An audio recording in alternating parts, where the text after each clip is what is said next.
James 1:19. Be quick to listen, slow to speak, and slow to anger. Be quick to listen, slow to speak, and slow to anger. Now, I think this is a pretty good sermon in and of itself, and I think also this might be a really good time if you've got a highlighter to take it out and highlight James 1:19 in your Bible. Actually, I think it could be a good time to write down James 1:19 and put it on several sticky notes and stick those places, whether they be through a digital sticky note or a paper sticky note, in as many places as you think you might see them throughout the day. Put one on your bathroom mirror, James 1:19. Put another one on the rear view mirror in your car. Consider placing one on the corner of your computer screen. Take a picture of the sticky note and then make that your screensaver on your smartphone. Do this so that every morning when you get up to get ready in front of the bathroom mirror, and when you get food from the refrigerator, you've put it on there with a magnet, and then when you get behind the wheel of your car to check your mirrors, and when you log into your computers, and before and during and after all of that, when you put your hands and your eyes on your smartphones, checking your email and your social media, you see these words from James chapter 1, verse 19. Be quick to listen, slow to speak, and slow to anger. Be quick to listen, slow to speak, and slow to anger. Now notice right up front that James doesn't say we should never speak or never get angry. After all, to communicate well, whether we're just sharing information or advocating or comforting or counseling, we often, though not always, need to speak. And with anger, well, most good counselors will tell you nowadays about healthy ways that we can own our anger so that our anger doesn't end up owning us. And I really think that's what James is getting at here, and it's a timely word. It is a timely word, not just for them, but for us in this space, in this year. So many of us in our modern world have become addicted to outrage, and it's not increasing by accident. No, there's this thing called outrage media. It's business. Outrage media, what it does is it puts certain forms of information or news in front of us in a certain way through social media or cable news or through commercials or in other ways, and we see these things and something in them stirs us up. It's meant to create a kind of angry reaction in us, and we get stirred up and we get addicted to this kind of being stirred up in ways that may be surprising to us.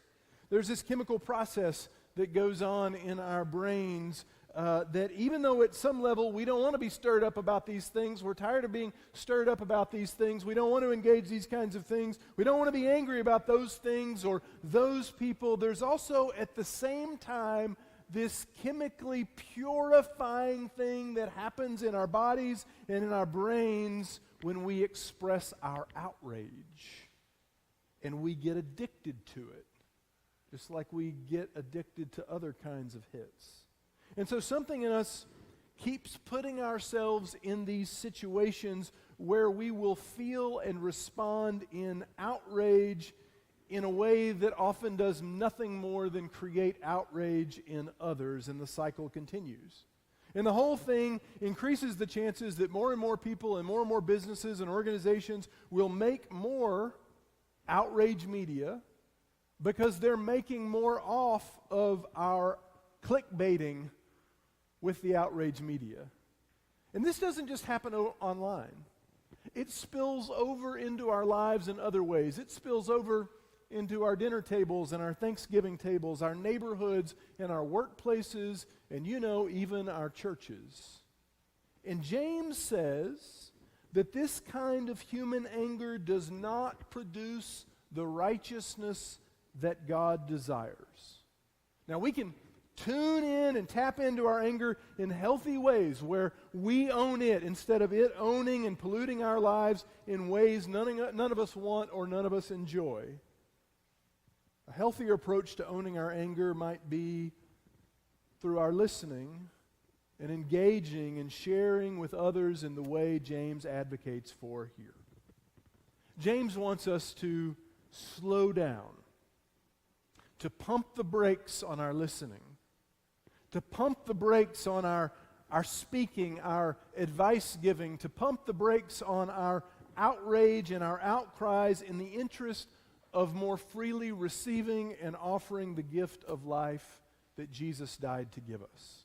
James wants us to learn to be quick to speak, or quick to listen, slow to speak, and slow to anger. For our own good and for God's good purposes in the world and for the good of others, though most of us know that we're prone to do quite the opposite. Instead of being slow to speak, we're quick to speak. Instead of being slow to speak, we're quick to tweet. James says the wiser way, though, is to listen often and to listen slowly. And we know this. We know this. So why do we ever do otherwise? Why do we ever assume that our advice-giving instincts will effectively persuade others when they hardly ever persuade us? There's a wisdom story that echoes, amplifies, reflects this. See if you hear anything in it for you. It's a story about the wind and the sun. And the story says that the wind and the sun were one day having an argument about which one of them was stronger. They saw a traveler walking along the road then and decided to settle their dispute by seeing who could make the traveler remove his coat. The wind went first. He blew as hard as he could, whipping up dust and leaves, trying to force the coat off of the traveler. But you know, the harder the wind blew, the tighter the traveler held on to his coat. The harder the wind blew, the tighter the traveler held on to his coat. The wind huffed and puffed, but the traveler only clutched his coat more tightly. Well, next, it was the sun's turn. The sun smiled gently and began to shine warmly on the traveler. Gradually, the traveler began to feel the warmth, and he loosened his grip on the coat. As the sun continued to shine, the traveler grew so warm that eventually he took off his coat and sat down in the shade to rest.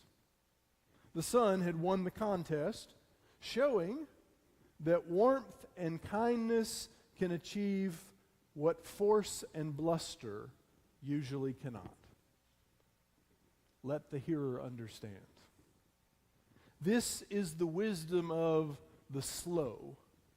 And the value of it goes well beyond any of our contentious conversations. You've heard someone say before, maybe to someone who's sitting around, well, if you don't watch it, life's just going to pass you by, or life is just passing you by. But the risk that most of us are taking, and I think we can feel this in our souls, is not for life to pass us by, but that we are passing by our lives. The efficiencies of our lives, we know, can efficiency the life right out of us.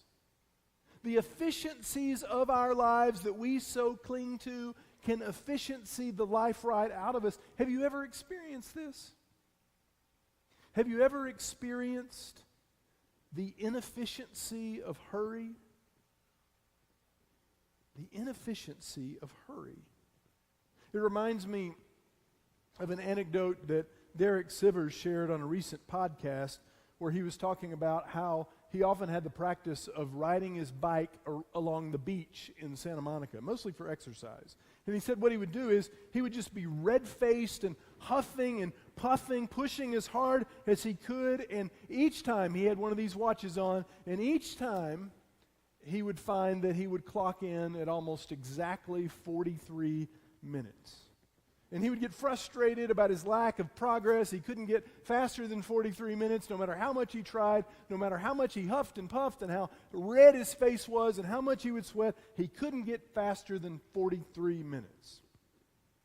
So he thought, at least what I don't want to do is I don't want to begin associating bike riding with only the negative stuff. So he thought, well, why don't I just chill out for a little while, and I'll continue to do my bike riding, and I'm not going to be a snail about it, but maybe I'll just cut my pace down to about half of what it normally is. So Sivers says he got on his bike, and he began to take the same ride to the same place, and it was pleasant. It was pleasant. He said, I went on the same bike ride to the same place, but I found that along the way I was kind of standing up and taking notice more. I was looking around. I was feeling the warmth of the skin. I was smelling the ocean air, and I looked out at the ocean more, and I noticed even that in this one place there were dolphins jumping in and out of the ocean. And the point is, he said, I had such a nice time. It was just purely pleasant. And there was no red face at the end, and there was no huffing and puffing. I was just enjoying the cycling. It was so nice. And so then I got back at my usual stopping place, and I looked at my watch to see how long it had taken, and my watch told me that it had taken almost exactly 45 minutes. He couldn't believe it.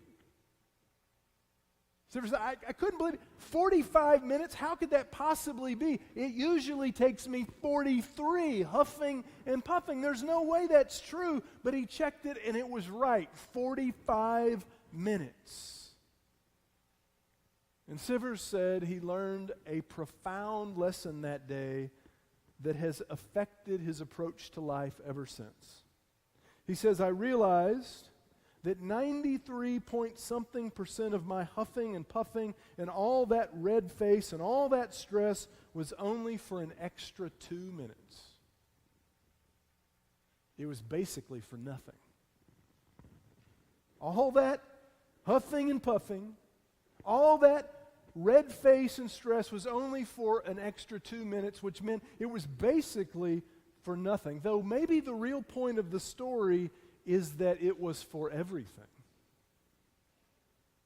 Maybe the real point of the story is slowing down for those extra 2 minutes is the way that we begin to actually experience a different, higher kind of sacred efficiency and efficacy.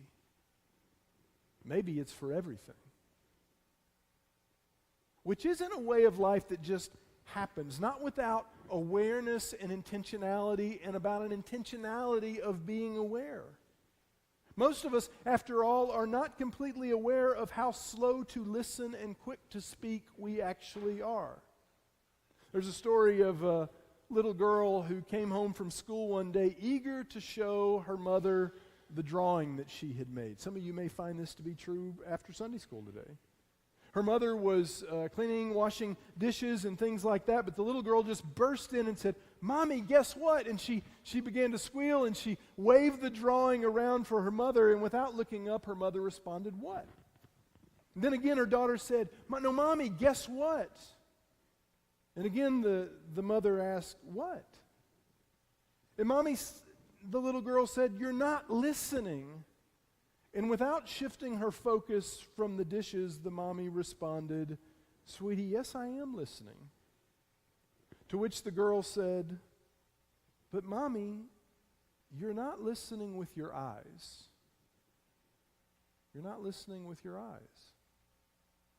Now, have you ever experienced anything like that? Experienced that form of interaction with someone on one end or the other? Most of us have, but most of the time our eyes were actually listening not to the sink, but to the phones, our smartphones. And since we know that 70 to 90% of communication is nonverbal, what do you think is being communicated in a moment like that? And what do you think isn't being communicated in a moment like that?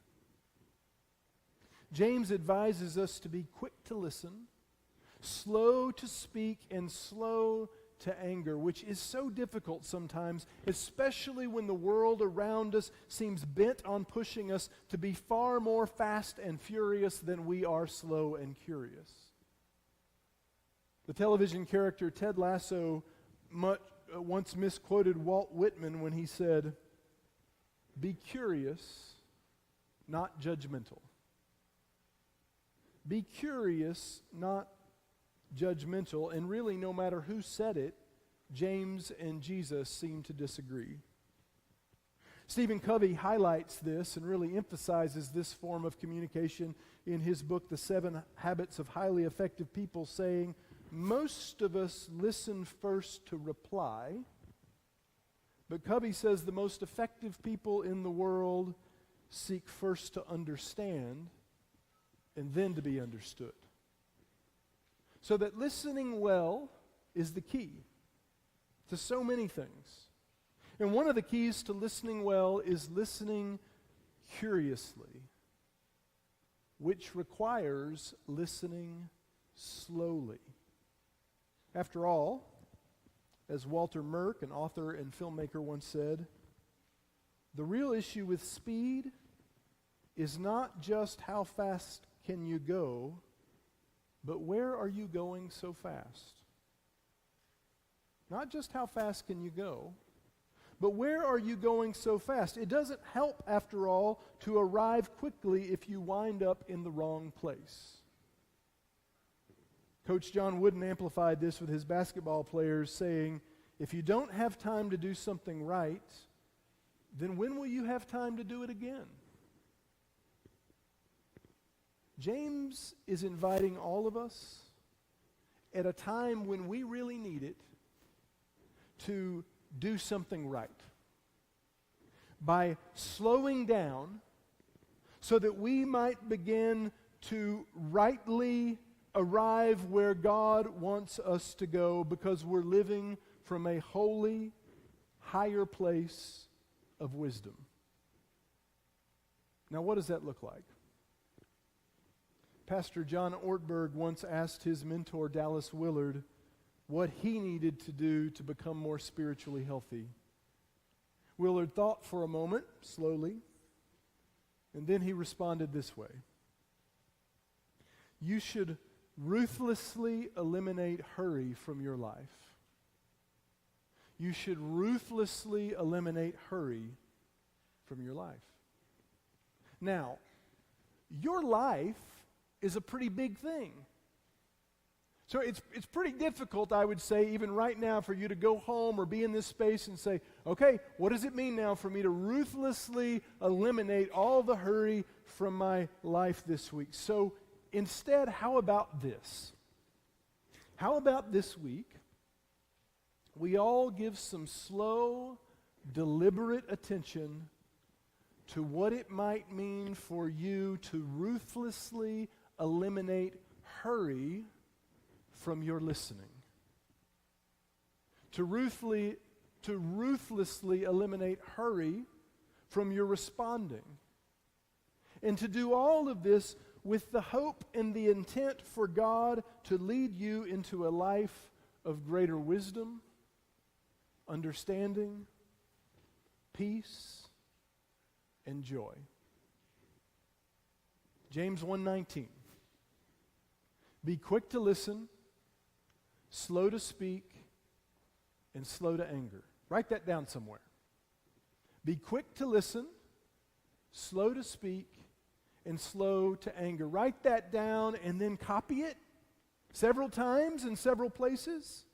And then finally take those things that you've copied and put it up or post it up in places where no matter how fast you're living this week, you will still see it.